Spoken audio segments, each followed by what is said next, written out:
let's discuss about dermatological agents for contact dermatitis.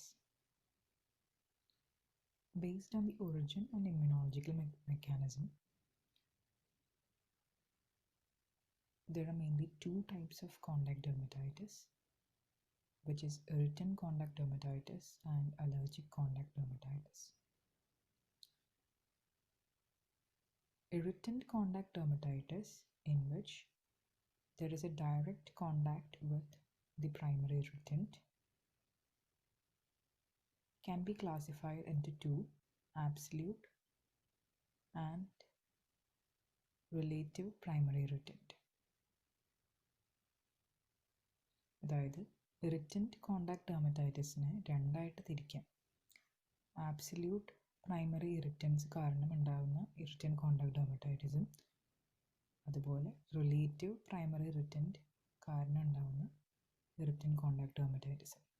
ഇനി absolute ഇറിറ്റൻറ്റ് എന്ന് പറഞ്ഞാൽ എന്താണ്? ആബ്സല്യൂട്ട് ഇറിറ്റൻറ്റ് എന്ന് പറഞ്ഞു കഴിഞ്ഞാൽ ഇൻട്രിൻസിക്കലി ഡാമേജിങ് ആയിട്ടുള്ള substances that injure on first contact of the skin.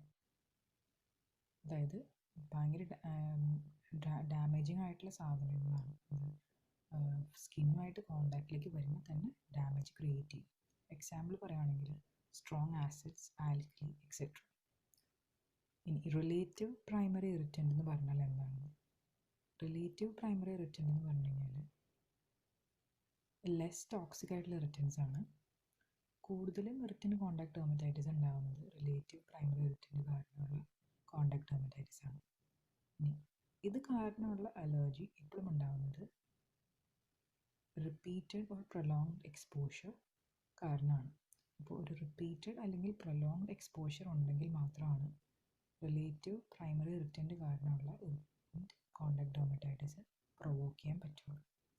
ഇതിന് എക്സാമ്പിളാണ് soaps, detergents, animal substances, benzoyl peroxide, ഇതിനോടൊക്കെയുള്ള കോണ്ടാക്റ്റ് കാരണം വരുന്ന ഡെർമറ്റൈറ്റിസ്. ഇനി രണ്ടാമത്തെ ടൈപ്പ് ഓഫ് കോണ്ടാക്ട് ഡെർമറ്റൈറ്റിസിനെയാണ് അലർജിക് കോണ്ടാക്ട് ഡെർമറ്റൈറ്റിസ് എന്ന് പറയുന്നത്. അലർജിക് കോണ്ടാക്ട് ഡെർമറ്റൈറ്റിസ് എന്ന് പറഞ്ഞു കഴിഞ്ഞാൽ അതിൻ്റെ ഒരു ക്ലാസിക് എക്സാമ്പിളാണ് പോയ്സൺ ഐവി കാരണം വരുന്ന കോണ്ടാക്ട് ഡെർമറ്റൈറ്റിസ്. അപ്പോൾ അലർജിക് കോണ്ടാക്ട് ഡെർമറ്റൈറ്റിസിന് ശരിക്കും പറഞ്ഞു കഴിഞ്ഞാൽ ഒരു T സെൽ മീഡിയേറ്റഡ് അലർജിക് റിയാക്ഷനാണ് ഒരു ടൈപ്പ് 4 ഹൈപ്പർ സെൻസിറ്റിവിറ്റി റിയാക്ഷൻ. അപ്പോൾ ടൈപ്പ് 4 ഹൈപ്പർ സെൻസിറ്റിവിറ്റി റിയാക്ഷൻ നടക്കുമ്പോൾ ഒരു സീക്വൻസ് ഓഫ് ഇവൻറ്റ്സ് നടക്കണം. അപ്പോൾ ആ സീക്വൻസ് ഓഫ് ഇവൻറ്റ്സ് എന്താണെന്ന് വെച്ച് കഴിഞ്ഞാൽ ആദ്യം നമ്മുടെ സ്കിന്നിൻ്റെ epidermal tissue comes in contact with hapten. Hapten എന്ന് പറഞ്ഞു കഴിഞ്ഞാൽ ഒരു സ്പെസിഫിക് അലർജൻ എന്നാണ് അർത്ഥമുള്ളത്. അപ്പോൾ സിമ്പിൾ ടേംസിൽ പറയുകയാണെങ്കിൽ നമ്മുടെ സ്കിന്നും അലർജനുമായിട്ട് കോണ്ടാക്റ്റിൽ വരുന്നു. രണ്ടാമത്തെ സ്റ്റെപ്പ് എന്താണെന്ന് വെച്ച് കഴിഞ്ഞാൽ ഹാപ്റ്റനും എപ്പിഡെർമൽ പ്രോട്ടീനും കൂടി ചേർന്നിട്ട് ഒരു കോംപ്ലക്സ് ഫോം ചെയ്യുന്നു. അപ്പോഴാണ് ഒരു കംപ്ലീറ്റ് ആൻറ്റിജൻ ആവുന്നത്. മനസ്സിലായി? ഇപ്പോൾ നേരത്തെ നമ്മൾ പറഞ്ഞ അലർജനും നമ്മുടെ അലർജൻ ആൻഡ് സ്കിന്നിലെ എപ്പിഡെർമൽ പ്രോട്ടീൻ അതും കൂടെ ചേർന്നിട്ട് ഒരു ഹാപ്റ്റൻ എപ്പിഡെർമൽ പ്രോട്ടീൻ കോംപ്ലക്സ് ഫോം ചെയ്യുന്നു. അങ്ങനെ നമുക്കൊരു കംപ്ലീറ്റ് ആൻറ്റിജനെ കിട്ടി. മൂന്നാമത്തെ സ്റ്റെപ്പ് എന്താണെന്ന് വെച്ച് കഴിഞ്ഞാൽ ഈ ആൻറ്റിജൻ നമ്മുടെ ലിംഫാറ്റിക് സിസ്റ്റത്തിൽ എൻ്റർ ചെയ്യുന്നു. നാലാമത്തെ സ്റ്റെപ്പിൽ ഇമ്മ്യൂണോളജിക്കലി കോമ്പിറ്റൻറ്റ് ലിംഫോയിഡ് സെൽസ് ഫോം ആവുന്നു, which is selective against the particular antigen. അപ്പോൾ ഇമ്മ്യൂണോളജിക്കലി കോമ്പിറ്റൻ്റ് ആയിട്ടുള്ള ലിംഫോയിഡ് സെൽസ് ഇപ്പം വന്ന് എപ്പിഡെർമൽ ടിഷ്യൂവിൽ അറ്റാച്ച് ചെയ്ത് ആൻറ്റിജന് എതിരെയുള്ള ഇമ്മ്യൂണോളജിക്കലി കോമ്പിറ്റൻറ്റ് ലിംഫോയിഡ് സെൽസ് ഫോം ആവും. അത് ആദ്യത്തെ എക്സ്പോഷറിലാണ് ഇത്രയും സ്റ്റെപ്സ് നടക്കുന്നത്. ഇനി രണ്ടാമത് ഒരു എക്സ്പോഷർ ഉണ്ടായാൽ അല്ലെങ്കിൽ ഒരു റീ എക്സ്പോഷറിൻ്റെ സമയത്ത് typical local delayed hyper sensitivity reaction ഉണ്ടാകും. ഓക്കെ, ഇനി ഇങ്ങനെ വരുന്ന ഈ ഒരു റീ എക്സ്പോഷറിൽ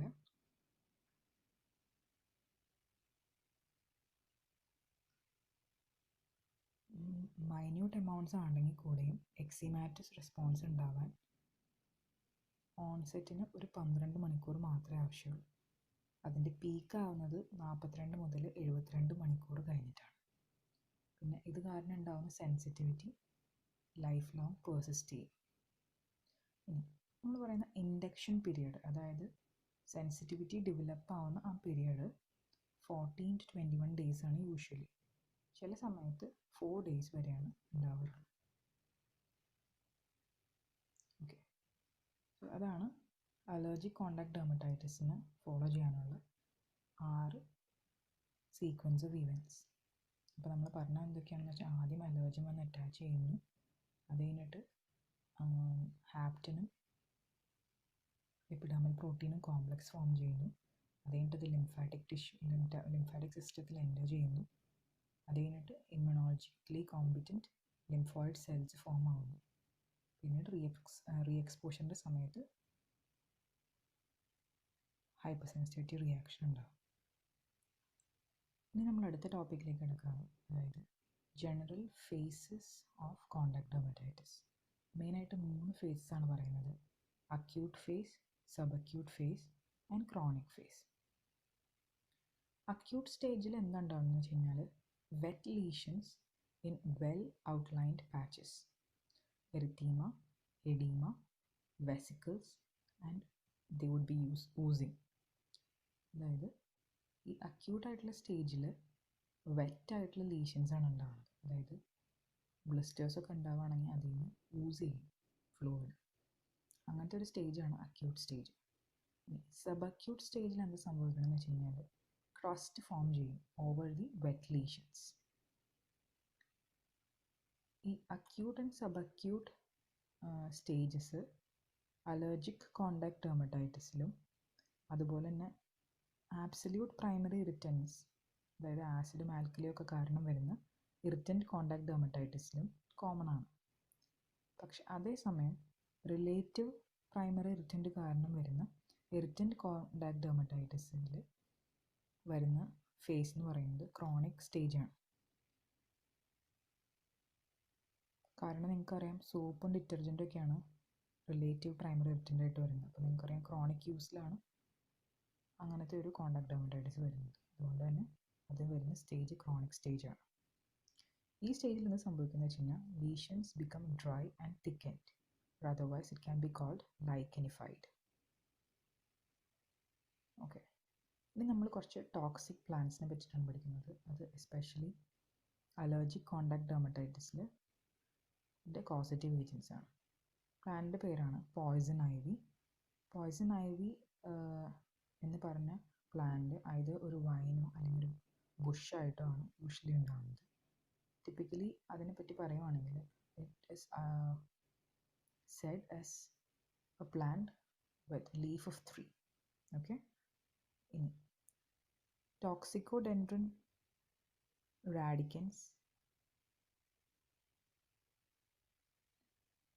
and Toxicodendron rydbergii, ഇത് രണ്ടാണ് പോയ്സൺ ഐവിയുടെ സയൻറ്റിഫിക് നെയിംസ്. ഇനി രണ്ടാമത്തെ പ്ലാന്റാണ് പോയ്സൺ ഓക്ക്. അത് അപ്രൈറ്റ് ഷ്രബായിട്ട് അല്ലെങ്കിൽ വുഡി വൈനായിട്ടാണ് വളരുന്നത്. ടോക്സിക്കോഡെൻഡ്രൻ ഡൈവേഴ്സിലോബം ആൻഡ് ടോക്സിക്കോഡെൻഡ്രൻ ടോക്സിക്കാരിയം, അങ്ങനത്തെ 2 സ്പീഷീസാണ് ഉള്ളത്. മൂന്നാമത്തെ പ്ലാന്റാണ് പോയ്സൺ സുമാക്ക്. അതൊരു ഷ്രബ് ഓർ ട്രീ ആയിട്ടാണ് യൂഷ്വലി കാണുന്നത്, especially in woody or swampy areas. ഇതിൻ്റെ സ്പീഷീസ് നെയിം ടോക്സിക്കോഡെൻഡ്രൻ വേർണിക്സ്. ഈ ടോക്സിക്കോഡെൻഡ്രൻ ജീനസിലുള്ള പ്ലാന്റ്സ് കാരണമുള്ള ഡെർമറ്റൈറ്റിസിനെ ടോക്സിക്കോഡെർമറ്റൈറ്റിസ് എന്നാണ് പറയുന്നത്. അങ്ങനത്തെ ഡെർമറ്റൈറ്റിസ് ഉണ്ടാവാനുള്ള മെയിൻ കാരണം എന്ന് പറഞ്ഞു കഴിഞ്ഞാൽ, അതിൻ്റെ ഉള്ളിലുള്ള ഒലിയോറിസിൻ which is called ഉർഷിയോൾ. ഈ ഉർഷിയോൾ എന്ന് പറഞ്ഞ ഒലിയോറിസിൻ പ്ലാന്റ് ഇഞ്ചേർഡ് ആവുന്ന സമയത്ത് റിലീസ് ആവുന്നതാണ്. അത് it remain active on tools, toys, clothes, pets and under the finger nails. Non volatile ആണ്, പക്ഷെ നമ്മൾ പ്ലാന്റ് എങ്ങാനും കത്തിച്ച് കഴിഞ്ഞാൽ അതിൻ്റെ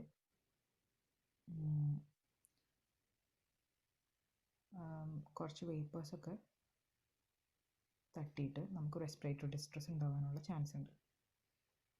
ഇനി നമ്മൾ പ്ലാന്റ് കട്ട് ചെയ്ത് കഴിയുമ്പോൾ തന്നെ ഉണ്ടാകുന്നത് ഒരു ക്ലിയർ ഫ്ലൂയിഡാണ്. അത് കഴിഞ്ഞ് കുറച്ച് നേരം കഴിഞ്ഞ് എയറുമായിട്ട് കോണ്ടാക്ട് ചെയ്ത് വന്നു കഴിയുമ്പോൾ ഒരു ബ്ലാക്ക് ഇങ്കി ലാക്വർ ഫോം ചെയ്യും. അത് കാണുമ്പോൾ തന്നെ നമുക്ക് ഐഡൻറ്റിഫൈ ചെയ്യാം അത് പോയ്സൺ ഐവി ആണ്. ഇനി ഇൻ കേസ് കോണ്ടാക്റ്റ് എങ്ങാനും വരുവാണെങ്കിൽ, പോയ്സൺ ഐവി ആയിട്ട് വരുവാണെങ്കിൽ, wash within 10 minutes with soap. ഇനി ഇതിൻ്റെ അലർജിക് റെസ്പോൺസ് എപ്പോഴും കാണുന്നത് ആദ്യം initially small patches of erythematous papules, അത് കാരണം പ്രൂറൈറ്റിസ് ഉണ്ടാവും. പ്രൂറൈറ്റിസ് ആണ് first symptom of IV dermatitis. ഇനി അൺട്രീറ്റഡ് ആയിട്ട് ഇരിക്കുവാണെങ്കിൽ 2 to 3 weeks വരെ സിംറ്റംസ് ഉണ്ടാവാൻ ചാൻസ് ഉണ്ട്. പക്ഷേ ഈ IV കാരണം വരുന്ന ഡെർമറ്റൈറ്റിസ് ഒട്ടും കണ്ടീജിയസ് ഒന്നുമല്ല. അത് ഒരാളിൽ നിന്ന് വേറൊരാളിലേക്ക് പകരില്ല. ഇനി നമ്മളിതിൻ്റെ ട്രീറ്റ്മെൻ്റ് ആണ് കാണാൻ പോകുന്നത്. അപ്പം നമ്മൾ ശ്രദ്ധിക്കേണ്ട ഒരു കാര്യം എന്ന് പറഞ്ഞു കഴിഞ്ഞാൽ, we should refer to the physician in case eruption involves large area of the body. അതായത് more than 25% of the body involved ആണെങ്കിൽ the pharmacist should refer the case to the physician. രണ്ടാമത്തെ കാര്യം എന്ന് പറഞ്ഞു കഴിഞ്ഞാൽ, eruption if it involves the eyes, genital area, mouth or respiratory tract, അങ്ങനത്തെ കാര്യങ്ങൾ ഉണ്ടെങ്കിൽ ഫിസിഷ്യനെ റെഫർ ചെയ്യണം. അപ്പോൾ 2 കാര്യങ്ങളാണ് ഫാർമസിസ്റ്റ് തന്നെ ഡീൽ ചെയ്യാതെ ഫിസിഷ്യനെ റെഫർ ചെയ്യേണ്ടതായിട്ട് വരുന്നത് ഈ കോണ്ടാക്ട് ഡെർമറ്റൈറ്റിസിൽ. അതിനകത്ത് ഒന്നാമത്തെ കാര്യം ആണ് ഈ കോണ്ടാക്ട് ഡെർമറ്റൈറ്റിസ് കാരണം വരുന്ന eruption more than 25% of the body cover ചെയ്യുകയാണെങ്കിൽ റെഫർ ടു ദ ഫിസിഷ്യൻ. രണ്ടാമത്തെ കാര്യം എന്താണെന്ന് വെച്ച് കഴിഞ്ഞാൽ, ഈ eruptions if it involves the eyes, genital area, mouth or respiratory tract, refer to the physician.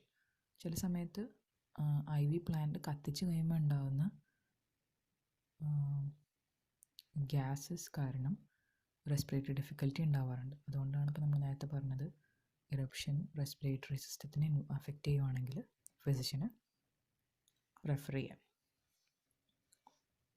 ഇനി ഇറപ്ഷൻ്റെ സിവിയറിറ്റി ഡിപ്പെൻഡ് ചെയ്യുന്ന 2 കാര്യത്തിലാണ്. ഒന്ന്, എന്തോരം ക്വാണ്ടിറ്റി ഓഫ് അലർജൻ എക്സ്പോസ്ഡ് ആയിട്ടുണ്ടെന്നുള്ളത്. രണ്ടാമത്തെ കാര്യം എന്ന് പറഞ്ഞു കഴിഞ്ഞാൽ ഓരോ ഇൻഡിവിജ്വലിൻ്റെയും സെൻസിറ്റിവിറ്റി ടു ദി അലർജൻ. ഇനി നമ്മുടെ ട്രീറ്റ്മെൻറ്റ് 2ആയിട്ട് തിരിക്കാം. ഒന്ന് for severe eruption, 2 for less severe eruption. For severe eruption ആണെങ്കിൽ ഫിസിഷ്യനാണ് പ്രിസ്ക്രൈബ് ചെയ്യുന്നത് സിസ്റ്റമിക് കോർട്ടിക്കോസ്റ്റെറോയിഡ്സ്, മെയിനായിട്ട് prednisone 60 mg per day for 5 days, which is then tapered to 40 mg per day for another 5 days, which is again tapered to 20 mg per day for the next 5 days and then discontinued. ഇനി less severe ആയിട്ടുള്ള eruptions ആണെന്നുണ്ടെങ്കിൽ നമ്മുടെ main goal of treatment എന്ന് പറഞ്ഞു കഴിഞ്ഞാൽ relieve the itching and inflammation, പിന്നെ protect the integrity of the skin. കുറേ treatment options available ആണ്. അതായത് ആദ്യത്തെ ഓപ്ഷനാണ് ഓറൽ ആൻറ്റിഹിസ്റ്റമിൻസ്. ഓറൽ ആൻറ്റിഹിസ്റ്റമിൻസ് എന്ന് പറഞ്ഞു കഴിഞ്ഞാൽ H1 റിസപ്റ്റർ ബ്ലോക്കേഴ്സ് ആണ്, which is mostly used for the treatment of pruritus. H1 receptor blockers എന്താ ചെയ്യുന്നത് വെച്ച് കഴിഞ്ഞാൽ ഹിസ്റ്റമിൻ മീഡിയേറ്റഡ് അലർജിക് റെസ്പോൺസിനെ പ്രിവെൻറ്റ് ചെയ്യുകയാണ് ചെയ്യുന്നത്. OTC ഡ്രഗും ഉണ്ട്, പ്രിസ്ക്രിപ്ഷൻ ഡ്രഗും ഉണ്ട്. OTC ഡ്രഗിൻ്റെ പേരാണ് diphenhydramine, which is commonly known as Benadryl. Prescription ഉള്ള ഡ്രഗിൻ്റെ പേരാണ് ഹൈഡ്രോക്സിസിൻ. ഹൈഡ്രോക്സിസിന് ആൻറ്റിഹിസ്റ്റമിൻ ആണ്. അതുപോലെ തന്നെ അതിന് മോഡസ്റ്റ് ആയിട്ടുള്ള 5-HT ഓർ സെറട്ടോണിൻ ആൻറ്റഗോണിസം ഉണ്ട്. So it act as an anxiolytic. അതുകൊണ്ട് തന്നെയാണ് അത് പ്രിസ്ക്രിപ്ഷൻ ഉള്ള ഡ്രഗായിട്ടിരിക്കുന്നത്. അപ്പം മെയിനായിട്ട് ആൻറ്റിഹിസ്റ്റമിൻസിൻ്റെ റിലീഫ് വരുന്നത് സെഡേഷൻ കാരണമാണ്. സോ ആൻറ്റിഹിസ്റ്റമിൻസ് കൊണ്ടുള്ള ട്രീറ്റ്മെൻറ്റ് പ്രിഫർ ചെയ്യുന്നത് is in patients who have difficulty in sleeping due to pruritus. ഇനി ഈ പേഷ്യൻറ്റിന് ഡേ ടൈമിൽ അലേർട്ടായിട്ട് ഇരിക്കേണ്ട ആവശ്യമുണ്ടെന്നുണ്ടെങ്കിൽ antihistamines should be used in caution in that situation. അതായത് ആൻറ്റിഹിസ്റ്റമിൻസിൻ്റെ സൈഡ് എഫക്റ്റ് സെഡേഷൻ ആയതുകൊണ്ട് തന്നെ ഡേ ടൈമിൽ അലേർട്ടായിട്ട് ജോലി ചെയ്യേണ്ട ആൾക്കാരിൽ ആൻറ്റിഹിസ്റ്റമിൻസ് പ്രിസ്ക്രൈബ് ചെയ്യാതിരിക്കുന്നതാണ് നല്ലത്. രണ്ടാമത്തെ ട്രീറ്റ്മെൻറ്റ് ഓപ്ഷൻ എന്ന് പറഞ്ഞു കഴിഞ്ഞാൽ ടോപ്പിക്കൽ ഹൈഡ്രോകോർട്ടിസോൺ ആണ്. Topical hydrocortisone is available in concentration up to 1%. Main use എന്ന് പറഞ്ഞു കഴിഞ്ഞാൽ ആൻറ്റിപ്രോറിറ്റിക് ആൻഡ് ആൻറ്റി ഇൻഫ്ലമേറ്ററി എഫക്റ്റാണ്. പക്ഷേ മിനിമം യൂസേ ഉള്ളൂ. പക്ഷേ ഈ ഹൈഡ്രോകോർട്ടിസോൺ ടോപ്പിക്കലി ഉപയോഗിക്കുന്നതാണെങ്കിലും 7 ദിവസത്തിൽ കൂടുതൽ ഫിസിഷ്യൻ്റെ കൺസൾട്ടേഷൻ ഇല്ലാതെ ഉപയോഗിക്കാൻ പാടില്ല. ബിക്കോസ് ആവശ്യമില്ലാതെ പ്രൊലോങ്ഡ് എക്സ്പോഷർ ടു കോർട്ടിക്കോസ്റ്റെറോയിഡ് കൊടുക്കുന്നത് നല്ലതല്ല. ഇനി മൂന്നാമത്തെ ഏജൻസ് ആണ് നമുക്ക് കൗണ്ടർ ഇറിറ്റൻസ് എന്ന് വിളിക്കാം. കൗണ്ടർ ഇറിറ്റൻസ് ആയിട്ട് ഉപയോഗിക്കുന്നത് ക്യാംഫർ, ഫീനോൾ ആൻഡ് മെന്തോൾ ആണ്. Camphor 0.1 to 3%, phenol 0.5 to 1.5%, menthol 0.1 to 1%. Counter ഇറിറ്റൻസിൻ്റെ അനാൽജസിക് എഫക്റ്റ് വരുന്നത് എന്തുകൊണ്ടാണെന്ന് വെച്ച് കഴിഞ്ഞാൽ ഇത് ഡിപ്രസ് ദി ക്യൂട്ടേനിയസ് റിസെപ്റ്റേഴ്സ്. ഇനി നാലാമത്തെ കാറ്റഗറി ഓഫ് ഡ്രഗ്സ് ആണ് ആസ്ട്രിഞ്ചൻസ്. ആസ്ട്രിഞ്ചൻസ് എന്ന് പറഞ്ഞു കഴിഞ്ഞാൽ മൈൽഡ് പ്രോട്ടീൻ പ്രസിപ്പിറ്റൻസ് ആണ്. And therefore they cause contraction of the tissue and thereby reduce the local edema and inflammation. 2 agents ആണ് മെയിനായിട്ടുള്ളത്. ഒന്ന് aluminium acetate, which is otherwise called the Burow's solution. രണ്ടാമത്തെ ഏജൻ്റാണ് കാലമൈൻ. കാലമൈൻ എന്ന് പറഞ്ഞു കഴിഞ്ഞാൽ സിങ്ക് ഓക്സൈഡ് ആൻഡ് ഫെറിക് ഓക്സൈഡിൻ്റെ കോമ്പിനേഷനാണ്. അപ്പോൾ അതാണ് ആസ്ട്രിഞ്ചൻസ്. ഇനി അഞ്ചാമത്തെ ഏജൻ്റാണ് ലോക്കൽ അനസ്തെറ്റിക്സ്. ലോക്കൽ അനസ്തെറ്റിക്സിൽ ഫോർ എക്സാമ്പിൾ ബെൻസോക്കെയിൻ 5 to 20% ആണ് ഉപയോഗിക്കുന്നത്. They relieve itching for a short duration, 30 to 45 minutes. Useful at bedtime when pruritus is bothersome. പക്ഷേ ബെൻസോക്കെയിൻ പേഷ്യൻസിൽ സെൻസിറ്റൈസേഷൻ ഉണ്ടാക്കാൻ ചാൻസ് ഉണ്ട്, അതിൽ അലർജി കോസ് ചെയ്യാനുള്ള ചാൻസ് ഉണ്ട്. അതുകൊണ്ട് many physicians don't recommend use of benzocaine. ഇനി ആറാമത്തെ കാറ്റഗറിയാണ് ടോപ്പിക്കൽ ആൻറ്റിഹിസ്റ്റമിൻസ്. അതിനകത്ത് diphenhydramine cream or spray available ആണ്. അവരെന്താ ചെയ്യുന്നത് വെച്ച് കഴിഞ്ഞാൽ relieve mild itching through topical anaesthetic effect and not antihistamine effect. Many doctors ഇതും റെക്കമെൻഡ് ചെയ്യില്ല. കാരണം എന്ന് വെച്ച് കഴിഞ്ഞാൽ ഇതിനും ഒരു സെൻസിറ്റൈസേഷൻ എഫക്റ്റ് ഉണ്ട്. അത് മാത്രമല്ല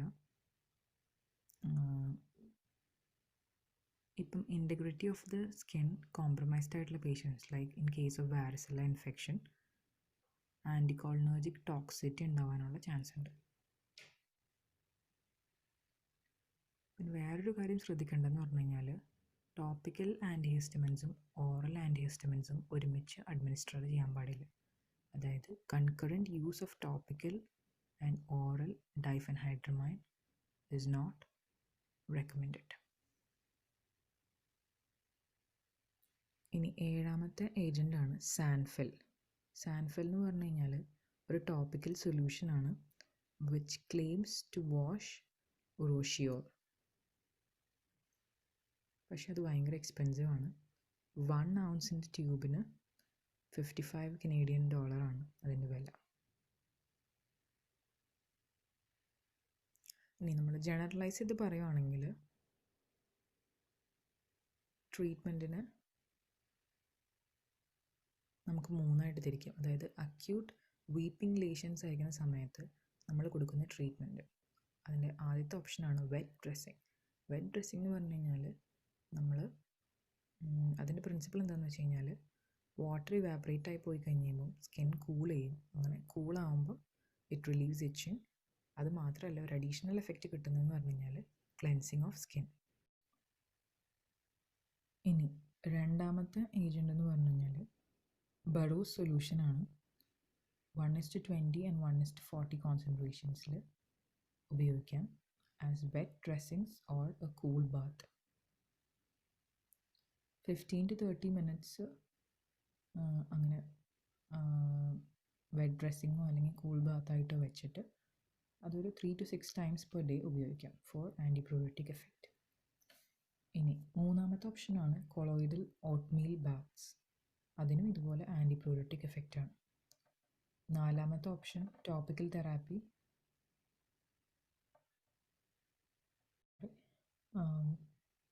topical therapy that may hinder with the treatment. രണ്ട് കാര്യങ്ങളാണുള്ളത്. ലോക്കൽ അനസ്തെറ്റിക്സും ടോപ്പിക്കൽ ആൻറ്റിഹിസ്റ്റമിൻസും അലർജി ക്രിയേറ്റ് ചെയ്യാനുള്ള ചാൻസ് ഉണ്ട്. രണ്ടാമത്തെ കാര്യം എന്ന് പറഞ്ഞു കഴിഞ്ഞാൽ കാലമിൻ യൂസ് ചെയ്ത് കഴിഞ്ഞാൽ പ്രത്യേകിച്ച് ഗുണമൊന്നും ഇല്ലതാനും, but it can create a mess. ഇനി രണ്ടാമത്തത് സബക്യൂട്ട് ഡെർമറ്റൈറ്റിസ്. സബക്യൂട്ട് ഡെർമറ്റൈറ്റിസിൻ്റെ ട്രീറ്റ്മെൻറ്റിൻ്റെ മെയിൻ ഓപ്ഷൻ എന്ന് പറഞ്ഞു കഴിഞ്ഞാൽ a thin layer of hydrocortisone cream or lotion 0.5 to 1%, 3 to 4 times per day. Supplementary agents ആയിട്ട് ടോപ്പിക്കൽ അനസ്തെറ്റിക്സും ഉപയോഗിക്കാം. ഇനി മൂന്നാമത്തത് ക്രോണിക് ഡെർമറ്റൈറ്റിസ്. ക്രോണിക് ഡെർമറ്റൈറ്റിസിന് ബെസ്റ്റായിട്ട് ട്രീറ്റ് ചെയ്യാൻ പറ്റുന്നത് ഹൈഡ്രോകോർട്ടിസോൺ ഓയിൽമെൻറ്റ് വെച്ചിട്ടാണ്. പക്ഷേ മോർ ദാൻ 7 days ഉപയോഗിക്കരുത് if not monitored by A physician. ഇനി കോണ്ടാക്ട് ഡെർമറ്റൈറ്റിസ് പ്രിവെൻറ്റ് ചെയ്യാനുള്ള 2 സ്ട്രാറ്റജിയാണ്. ഒന്ന് പ്രിവെൻറ്റ് കോണ്ടാക്ട്. അതിനു വേണ്ടിയിട്ട് പ്ലാന്റിനെ അവോയ്ഡ് ചെയ്യുക or otherwise wear protective clothing. രണ്ടാമത്തെന്ന് പറഞ്ഞു കഴിഞ്ഞാൽ ബാരിയർ പ്രിപ്പറേഷൻസ് ആണ്.